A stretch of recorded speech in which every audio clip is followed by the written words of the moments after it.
우리에게 주시는 하나님의 말씀은 창세기 5장 21절로 24절 말씀.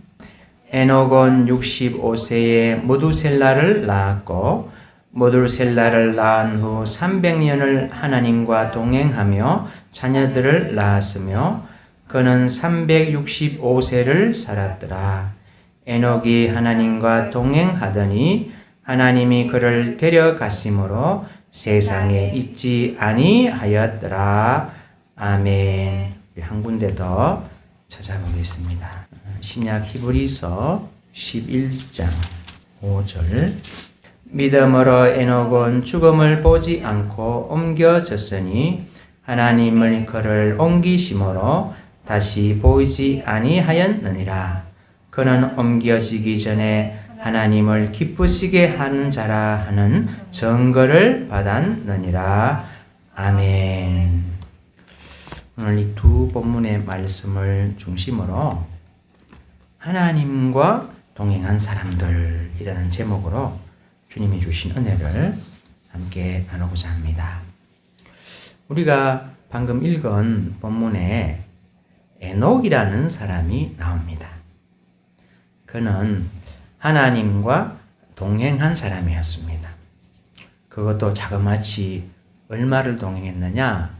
300년을 동행했다고 합니다. 그래서 창세기 5장 21절로 22절에서 에녹은 65세에 모두셀라를 낳았고 모두셀라를 낳은 후 300년을 하나님과 동행하며 자녀들을 낳았으며 에녹은 또한 죽음을 맛보지 않은 사람입니다. 성경에는 죽음을 맛보지 않은 두 사람이 나오는데 그 중에 한 사람이 에녹입니다. 그래서 24절에 보면 이렇게 되어 있습니다. 에녹이 하나님과 동행하더니 하나님이 그를 데려가심으로 세상에 있지 아니하였더라. 에녹이 살았던 시대는 어떤 시대였을까요? 에녹의 손자는 라멕이요, 정손자는 우리가 잘 아는 노아였습니다. 노아는 방주를 지은 사람입니다. 그의 시대에 사람의 죄가 세상에 가득하여 하나님은 물로 세상을 심판하셨습니다. 에녹이 살았던 시대도 아마 이 정도는 아닐 수는 있지만 비슷한 시대였다고 할 수 있습니다. 창세기 6장 5절에 보면 여호와께서 사람의 죄악이 세상에 가득함과 그의 마음으로 생각하는 모든 계획이 항상 악할 뿐임을 아시고, 이런 시대에 에녹은 어떻게 하나님과 동행할 수 있었을까요? 두 사람이 동행하는 것은 결코 쉬운 일은 아닙니다. 왜냐하면 두 사람의 뜻이 같아야 하기 때문입니다. 그래서 아모스 3장 3절에 보면 두 사람이 뜻이 같지 않는데 어찌 동행하겠으며 라는 말씀이 있습니다. 만약 두 사람의 뜻이 같지 않으면 그 동행은 동행하더라도 불편한 동행이 됩니다. 결국 두 사람은 각자 자신의 길을 가게 될 수도 있습니다. 그렇다면 에녹이 300년 동안이나 하나님과 동행하게 된 비결이 무엇이었을까요? 에녹이 어떤 삶을 살았는지 간략하게 말해주는 곳이 있는데 우리가 읽었던 히브리서 11장 5절 말씀입니다. 믿음으로 에녹은 죽음을 보지 않고 옮겨졌으니 하나님이 그를 옮기심으로 다시 보이지 아니하였느니라. 그는 옮겨지기 전에 하나님을 기쁘시게 하는 자라 하는 증거를 받았느니라. 여기서 우리는 두 가지 사실을 알 수 있습니다. 첫째는 에녹은 죽음을 맛보지 않았다는 것과, 둘째, 그가 살아있을 때 어떤 삶을 살았느냐 하는 것입니다. 그가 어떤 삶을 살았는지 하반절에서 말합니다. 그는 옮겨지기 전에 하나님을 기쁘시게 하는 자라 하는 증거를 받았느니라. 에녹의 삶을 한마디로 요약하면 바로 하나님을 기쁘시게 하는 자였다는 것입니다. 에녹은 하나님을 기쁘시게 했습니다. 그래서 하나님은 에녹과 동행하시고 그를 죽음을 맛보지 않고 하늘로 데려가셨던 것입니다. 누군가를 기쁘게 하는 것, 이것은 상대방에게 기쁨을 주는 일일 뿐만 아니라 본인도 그것에서 기쁨을 얻게 됩니다. 이것을 잘 보여주는 실화가 있습니다. 제가 이 실화를 잠깐 소개를 드리려고 합니다. 이분은 자라면서 사랑을 전혀 받지 못했습니다.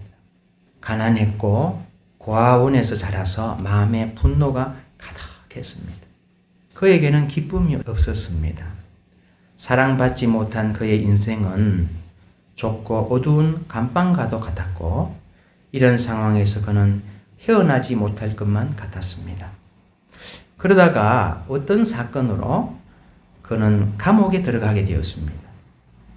시리에 빠져 있던 그에게 한 가지 변화가 일어났습니다. 그것은 그가 감옥에서 받은 작업 수당으로 어려움에 찬 아동을 도와주게 된 일이었습니다. 이 일로 평생 누구에게도 받아보지 못한 편지를 그는 받게 되는데 거기에는 감사합니다 라는 말이 적혀 있었습니다. 자신의 작은 나눔이 누군가를 기쁘게 할 수 있다는 사실을 알게 된 것입니다. 그는 처음 받아보는 편지에서 감사하다는 내용을 읽으면서 기쁨을 발견하게 되었습니다. 평생 외로웠던 것, 살아야 할 이유를 발견하지 못했던 그분. 그러나 이 일로 인해서 자신이 기쁘게 해줄 수 있다는 사람을 발견하게 된 것입니다. 그에게 이 세상은 이제 살만한 곳이 되기 시작했습니다. 나눔은 삶의 원동력이자 살아야 할 이유가 되었고 그는 매일 행복한 나날을 보내게 되었습니다. 그는 더 많은 불우한 아이들을 도와주게 되었고 그것이 주는 기쁨으로 그의 삶은 새로워졌고 과거의 우울한 삶은 사라져 버렸습니다. 이 사람의 이름은 우수라는 중국집 배달원 청년이었습니다. 이분의 이야기는 영화로도 제작이 되었습니다. 그는 철가방을 들고 뛰어다니면서 매월 번 70만 원의 돈을 불우한 아동들을 위해서 아낌없이 나누어 주었습니다. 그런 어느 날 불의의 교통사고로 세상을 떠나고 말았습니다. 그의 육신은 세상을 떠났지만 철가방 기부천사라는 아름다운 이름을 남겼습니다. 그가 평소 신앙하며 소망했던 하나님이 계신 하늘나라로 간 것입니다. 이 실화를 통해 우리가 알게 되는 것이 있습니다. 그것은 인간은 누군가를 기쁘게 하며 살아야 하는 존재라는 것입니다. 그 대상이 남이 될 수도 있고 그 대상이 나일 수도 있습니다. 그런데 그것이 남이 될 때, 그 대상이 남이 될 때 거기에서 자기 자신의 큰 기쁨도 발견할 수 있다는 것입니다. 삶의 의미를 발견하게 된다는 것입니다. 또 한 가지 예를 들려드리고자 합니다. 이것은 실화가 아니라 예화입니다. 어떤 사람이 천국을 가봤더니 그곳에 거대한 잔치상이 있는데 그 위에 맛있는 음식이 잔뜩 차려져 있더라는 것입니다. 그런데 모든 사람들이 긴 젓가락을 쥐고 있더라는 것입니다. 얼마나 젓가락이 긴지 음식을 집으면 자기 입에는 도저히 넣을 수 없을 정도의 긴 젓가락이었습니다. 그런데 놀라운 것은 그들의 얼굴이 혈색이 좋고 포동포동 살이 쪄 있고 너무나 행복해 보이더라는 것입니다. 그 비결을 알고 보니 그 젓가락으로 음식을 집어서 자기 입에 넣는 것이 아니라 맞은편에 있는 사람의 입에 넣어주더라는 것입니다. 먼저 상대방을 기쁘게 해주더라는 것입니다. 그러자 맞은편 사람이 자기 젓가락으로 음식을 집어서 똑같이 하더라는 것입니다. 그런데 이분이 지옥을 갔습니다. 지옥에도 천국과 똑같이 잘 차려진 밥상이 있었습니다. 그런데 사람들이 똑같은 상황인데 못 먹어서 피골이 상접하고 얼굴에는 불만과 분노가 가득 차 있었습니다. 왜 그런지 봤더니 똑같은 긴 젓가락으로 먹어야 하는 상황인데 자기만 먹으려고 하더라는 것입니다. 다시 말해 자기만 기쁘게 하려고 하더라는 것입니다. 그런데 아무리 애를 써도 젓가락이 길어서 음식을 도저히 자기 입에 넣지를 못해서 쫄쫄 굶어서 그런 모습이 되었다는 것입니다. 이것은 성경이 묘사하는 천국과 지옥의 실체와는 전혀 다릅니다. 단지 사람들로 하여금 교훈을 얻도록 만든 예화일 뿐입니다. 그런데 저는 이 예화가 문득 생각이 날 때가 있습니다. 왜 그럴까요? 예화이지만 현실에서 이런 일들이 일어나는 것을 경험하고 체험하기 때문입니다. 철가방 우수시, 예화에서의 천국의 사람들의 공통점이 무엇입니까? 먼저 자신을 기쁘게 한 것이 아니라 남을 기쁘게 했다는 것입니다. 그럴 때에 행복과 감사가 넘치는 삶과 장소로 바뀌더라는 것입니다. 사람을 기쁘게 해도 이런 놀라운 일이 일어나는데 하나님을 기쁘시게 할 때 어떤 일이 일어날까요? 그것을 에녹이 잘 보여주고 있지 않나 생각됩니다. 그것이 무엇입니까? 하나님과 동행하는 삶입니다. 성경에는 하나님을 기쁘시게 함으로 늘 하나님과 동행한 또 한 사람이 나옵니다. 누굴까요? 바로 예수님입니다. 우리는 이렇게 생각할 수 있습니다. 예수님은 하나님의 아들이시니까 당연히 하나님과 동행하는 것이 아니겠는가. 그런데 요한복음 8장 29절에서 예수님은 이렇게 말씀합니다. 나를 보내신 이가 나와 함께 하시도다. 나는 항상 그가 기뻐하시는 일을 행함으로 나를 혼자 두지 아니하셨느니라. 여기서 예수님은 하나님과 동행한다고 말씀합니다. 그런데 항상 그가 기뻐하시는 일을 행하신다고 말씀합니다. 예수님은 육신을 입고 세상에 계실 때 항상 하나님을 기쁘게 해드렸다고 말씀합니다. 그의 신분이 하나님의 아들이기 때문만이 아니라 항상 하나님이 기뻐하시는 일을 했기 때문에 늘 하나님이 함께 하셨다는 것입니다. 인간은 누구나 선택의 자유가 있습니다. 선택의 자유는 인간을 인간답게 만듭니다. 예수님도 이 땅에 계실 때 선택의 자유가 있으셨습니다.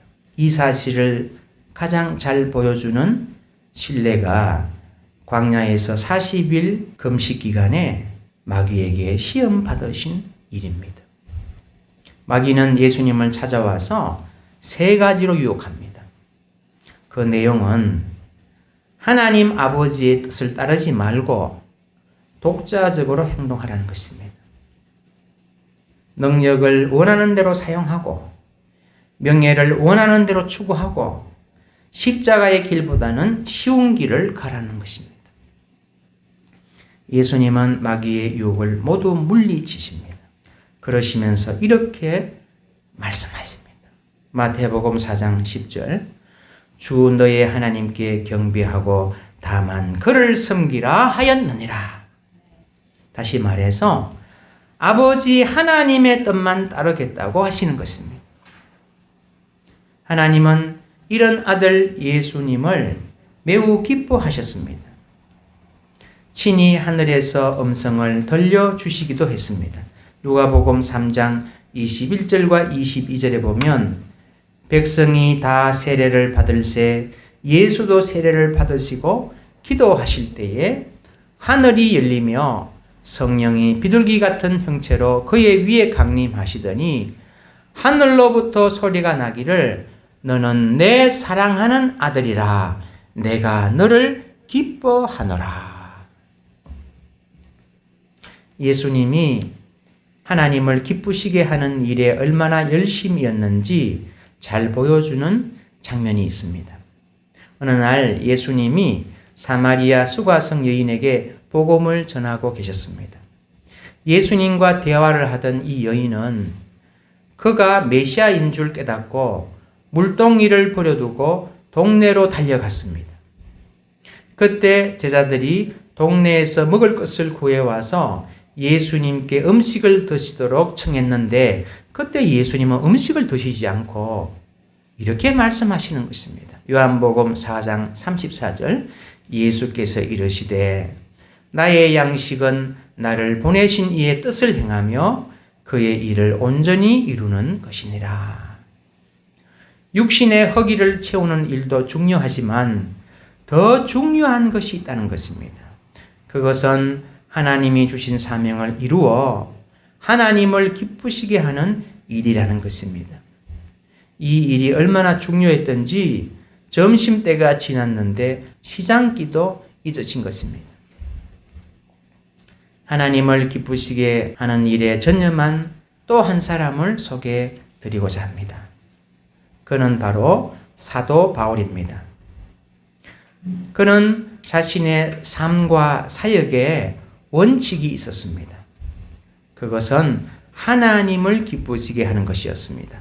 갈라디아서 1장 10절 이제 내가 사람들에게 좋게 하랴 하나님께 좋게 하랴 사람들에게 기쁨을 구하랴 내가 지금까지 사람들의 기쁨을 구하였다면 그리스도의 종이 아니니라. 그는 처음에 예수 믿는 사람들과 교회를 핍박했던 사람입니다. 그리스도인들을 잡으러 다메섹으로 가던 도중 예수님을 만나 회심하게 되었고 이방의 사도로 부르심을 받아 고난과 핍박을 받으며 복음을 전했습니다. 사람들 중에는 그가 예수님의 12제자 중 한 사람이 아니므로 그가 사도됨에 대해 의심을 품고 그의 권위를 깎아내리려는 사람들이 있었습니다. 그러나 바울은 사람들의 평가에 좌우되지 않고 오로지 주님을 기쁘시게 하는 일에 전념했습니다. 고린도전서 4장 3절과 4절 너희에게나 다른 사람에게나 판단받는 것이 내게는 매우 작은 일이라. 나도 나를 판단하지 아니하노니 다만 나를 심판하실 이는 주시니라. 그는 항상 주님을 기쁘시게 하는 일에 최선을 다한다고 말합니다. 고린도후서 5장 9절 그런즉 우리는 몸으로 있든지 떠나든지 주를 기쁘시게 하는 자가 되기를 힘써노라. 에녹과 사도 바울 그리고 예수님은 하나님과 동행했던 분들이었습니다. 이들의 공통점을 발견하게 됩니다. 그것이 무엇입니까? 바로 하나님을 기쁘시게 하는 자들이었다는 것입니다. 이것이 동행의 비결입니다. 그렇다면 하나님을 기쁘시게 하는 삶을 살려면 어떻게 해야 할까요? 저는 성경을 읽으면서 3가지 원리를 발견하게 됩니다. 그것을 여러분과 나누며 은혜를 받고자 합니다. 첫째, 하나님과 동행하는 삶을 사는 비결은 순종입니다. 동행을 하려면 두 사람의 뜻이 맞아야 합니다. 인간과 인간 사이에는 서로 간의 뜻을 맞추면 되지만 전능하시고 선하신 하나님과의 동행은 피조물인 인간이 창조주 하나님의 뜻에 자신을 맞추어야 합니다. 오늘날 현대인들은 순종이란 말을 들으면 거부 반응을 일으킵니다. 자신들은 자유인이며 누구의 명령이나 지시를 받고 싶지 않다는 것입니다. 그러나 역설적이게도 우리가 하나님의 말씀에 대해 순종을 선택할수록 우리 속에 하나님의 형상이 더 회복되어진다는 것입니다. 그러나 반대로 불순종을 선택하고 자신의 생각대로 좋을 대로 살수록 하나님의 형상을 더 상실하고 영적인 어두움으로 나아가게 된다는 것입니다.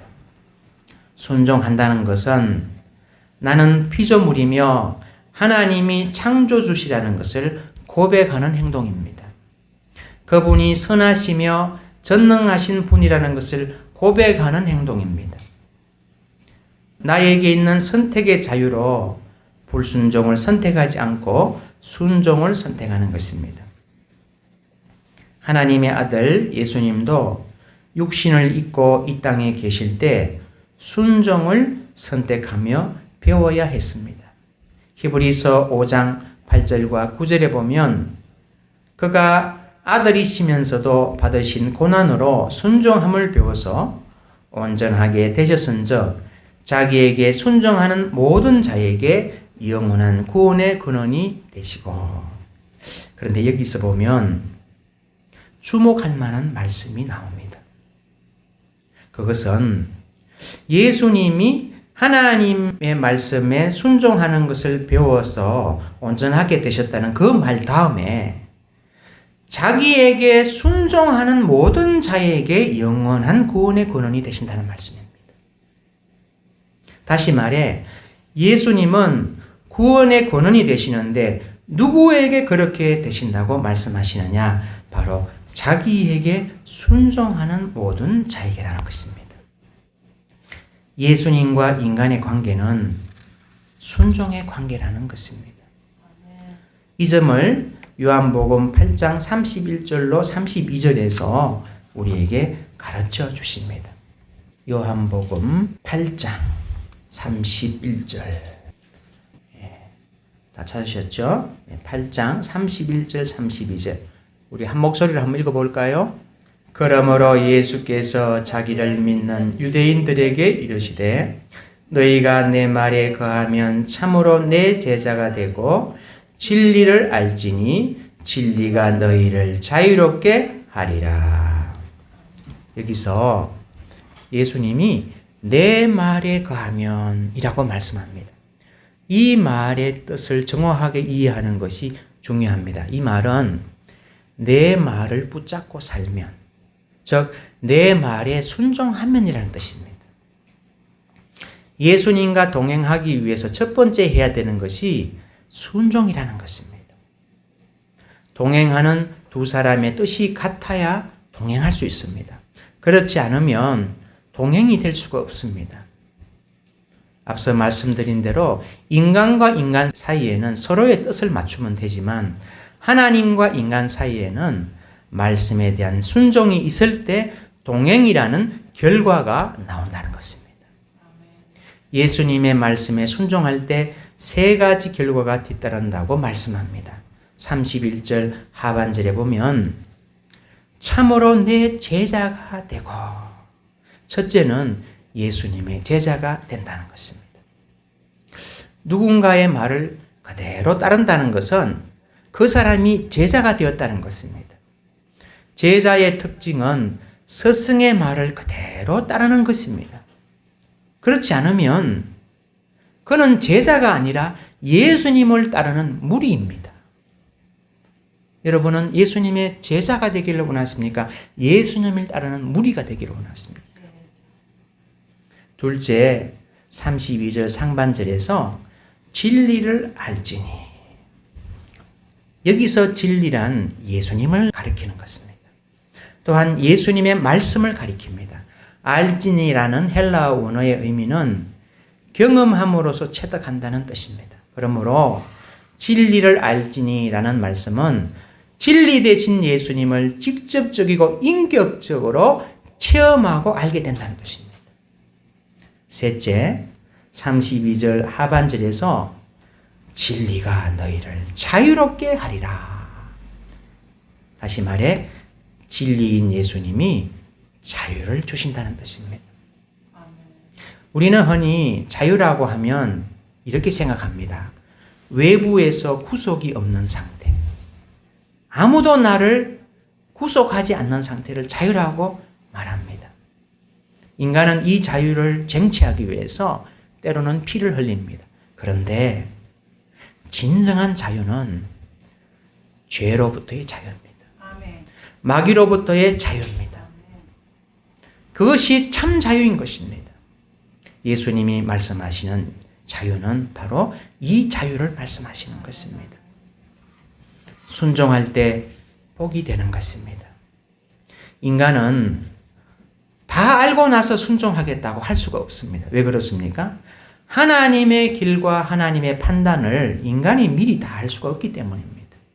로마서 11장 33절 깊도다 하나님의 지혜와 지식의 풍성하며 그의 판단을 헤아리지 못할 것이며 그의 길은 찾지 못할 것이로다. 그러므로 순종이 먼저인 것입니다. 순종하면 나중에 알게 됩니다. 뒤돌아보면 알게 됩니다. 무엇을 알게 됩니까? 하나님의 길과 하나님의 판단이 옳았음을 알게 됩니다. 그러므로 순종은 하나님께 대한 우리의 믿음을 보이는 것이 됩니다. 1차적으로 기록된 하나님의 말씀에 순종하는 것이요. 성령이 주시는 감동에 순종하는 것이요. 그리고 교회의 머리 대신 주님이 세우신 질서에 순종하는 것입니다. 동행의 두 번째 비결이 무엇일까요? 그것은 내려놓음입니다. 무엇을 내려놓아야 할까요? 옛사람을 내려놓아야 합니다. 예수를 믿고 신앙생활을 하고 있더라도 옛사람이 여전히 우리 안에 살아 있습니다. 이 옛사람을 가지고는 하나님을 기쁘시게 할 수가 없습니다. 그래서 내려놓아야 합니다. 우리의 옛사람의 모습을 성경은 이렇게 말씀합니다. 디도서 3장 3절 우리도 전에는 어리석은 자여 순종하지 아니한 자여 속은 자여 여러 가지 정욕과 행락에 종노릇한 자여 악독과 투기를 일삼은 자여 가정스러운 자여 피차 미워한 자였으나 여기서 옛사람의 모습을 여러 가지로 말씀하고 있습니다. 정욕을 내려놓아야 합니다. 정욕은 하나님보다 세상을 더 사랑하는 것입니다. 행락을 내려놓아야 합니다. 행락이라는 말의 원래 의미는 쾌락을 쫓는 것을 뜻합니다. 그리고 악독과 투기, 서로 미워하는 옛사람의 모습을 발견할 때마다 하나씩 내려놓아야 합니다. 동행의 세 번째 비결이 무엇일까요? 세 번째 비결은 배움입니다. 내려놓기만 해서는 안 됩니다. 옛사람의 모습을 내려놓는 동시에 새 사람을 계속 배워나가야 합니다. 믿음이 있다고 해서 신앙의 성숙이 반드시 뒤따라오는 것은 아닙니다. 그래서 베드로 사도는 믿음은 신앙의 출발점이라고 말합니다. 베드로후서 1장 4절로 7절에서 그 보배롭고 지극히 큰 약속을 우리에게 주사 이 약속으로 말미암아 너희가 정욕 때문에 세상에서 썩어질 것을 피하여 신성한 성품에 참여하는 자가 되게 하여 하셨느니라. 그러므로 너희가 더욱 힘써 너희 믿음의 덕의 지식을, 지식의 절제를, 절제의 인내를, 인내의 경건을, 경건의 형제 우애를, 형제 우애의 사랑을 더하라라고 말씀합니다. 베드로 사도는 믿음은 출발점이라는 것입니다. 하나님의 자녀로서 그분의 성품을 닮아가야 한다고 말씀합니다. 그러면서 구체적인 단계를 우리에게 말씀해 줍니다. 믿음이라는 출발점 위에 덕을 쌓으라고 말씀합니다. 덕이 무엇입니까? 남을 이롭게 하는 것입니다. 나의 유익만 생각하는 것이 아니라 남의 유익도 동시에 생각하는 것입니다. 그리고 그 위에 지식을 더하라고 말씀합니다. 여기서 지식은 하나님의 말씀에 대한 지식이 아니라 성숙한 신앙생활을 위한 지식입니다. 하나님의 뜻과 목적에 대한 식별력으로서 구체적인 나의 삶 속에서 터득해가는 실제적인 지혜를 가리킨다고 R.J. 오캄은 말합니다.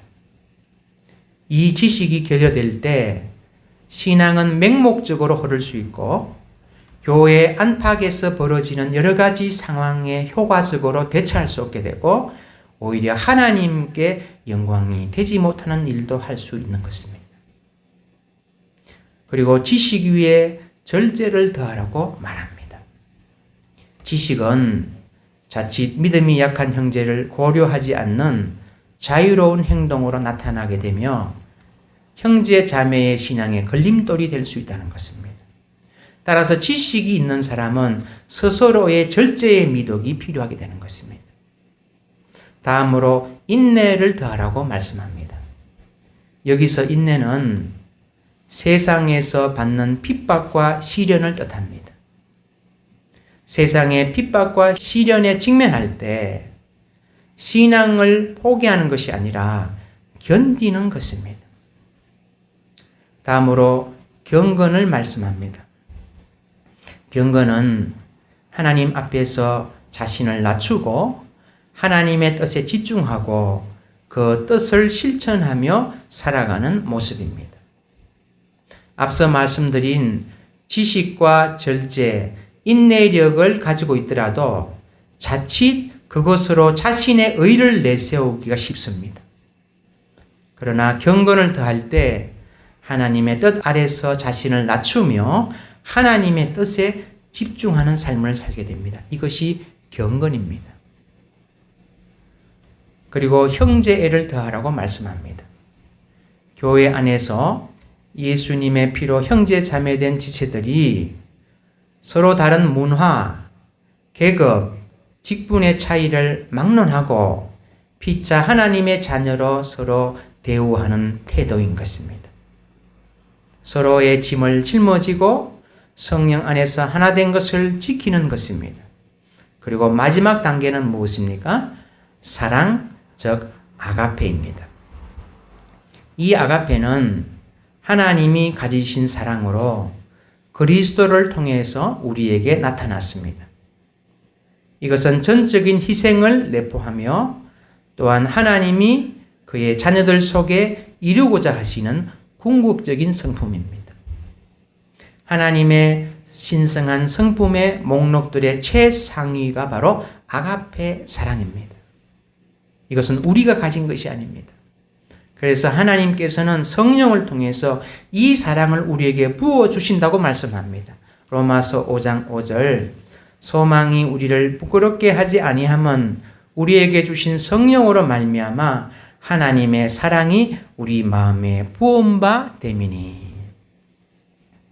주님을 기쁘시게 해드리기 위해서는 우리는 배워가야 합니다. 그럴 때 신앙적으로 성숙해지고 성장해 가는 것입니다. 베드로 사도는 이런 배움이 있을 때에 영적으로 게으르지 않고 열매 있는 자가 된다고 우리에게 말씀해 줍니다. 베드로후서 1장 8절 이런 것이 너희에게 흡족한 적 너희로 우리 주 예수 그리스도를 알기에 게으르지 않고 열매 없는 자가 되지 않게 하려니와. 결론의 말씀을 드립니다. 중국집 철가방 우수씨는 사랑받지 못해 절망 가운데 살았습니다. 그러나 그가 남을 기쁘게 하는 사람이 되었을 때 그의 인생은 바뀌었습니다.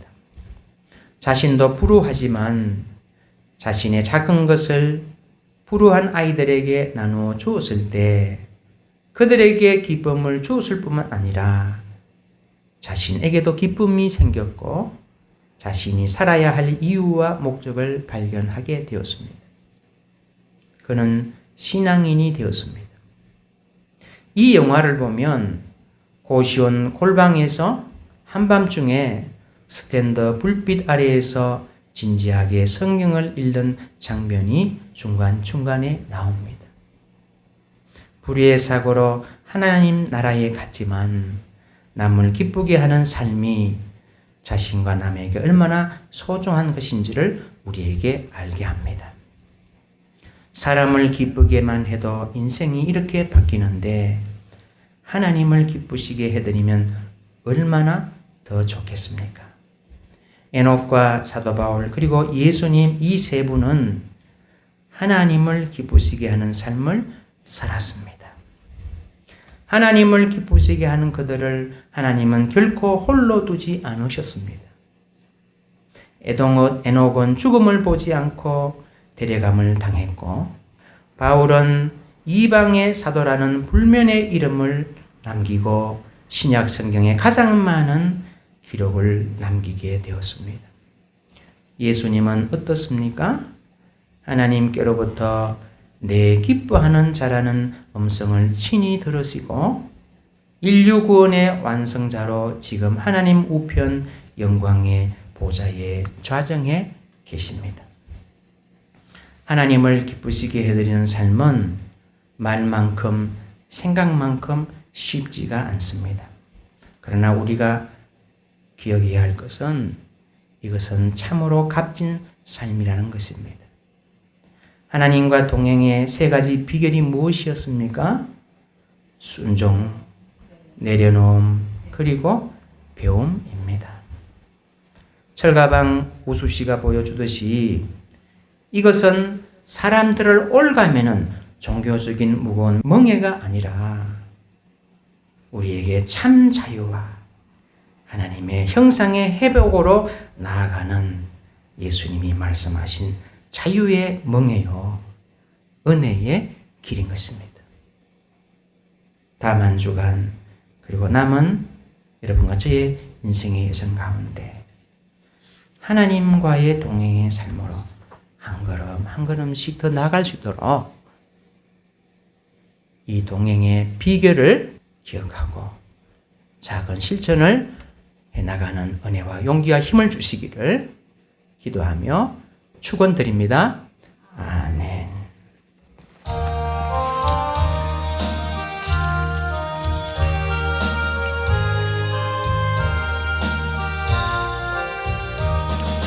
주와 같이 길 가는 것 즐거운 일 아닌가.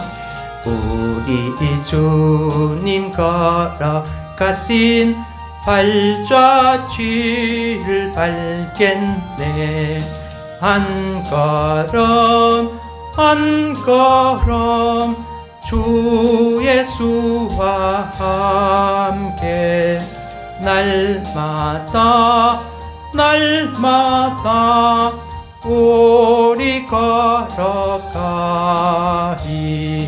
어린 아이 같은 우리 미련하고 약하나 주의 손에 이끌리어 생명길로 가겠네. 한 걸음 한 걸음 주 예수와 함께 날마다 날마다 우리 걸어가리. 꽃이 피는 들판이나 험한 골짜기라도 주가 인도하는 대로 주와 같이 가겠네. 한 걸음 한 걸음 주 예수와 함께 날마다 날마다 우리 걸어가리. 옛 선지자 에녹같이 우리들도 천국에 들려 올라갈 때까지 주와 같이 걷겠네.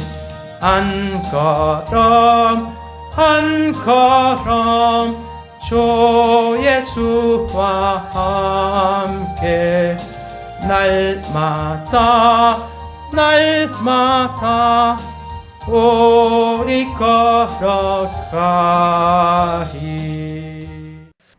지금은 갈보리 십자가 위에서 피를 흘려 죄와 죽음에서 우리를 구원하시는 예수 그리스도의 크신 은혜와 독생자 예수 그리스도를 보내시기까지 우리를 사랑하신 하나님 아버지의 무한하신 사랑과 오늘도 우리를 고아와 같이 홀로 버려두지 않으시고 오늘 우리를 이 자리에 불러 모아서 하나님과 동행하는 사람들의 삶을 통해서 우리에게 동행의 비결을 알고 그 복된 삶으로 살아가도록 우리를 감화하시고 감동하시고 교통하시는 성령의 역사가 이 말씀 앞에 겸손히 아멘으로 화답하며 부족하지만 연약하지만 말씀 따라 살아가기로 다짐하는 하나님의 사랑하는 아들, 딸 머리 위에 지금으로부터 영원히 함께 하심을 간절히 축원드리옵나이다.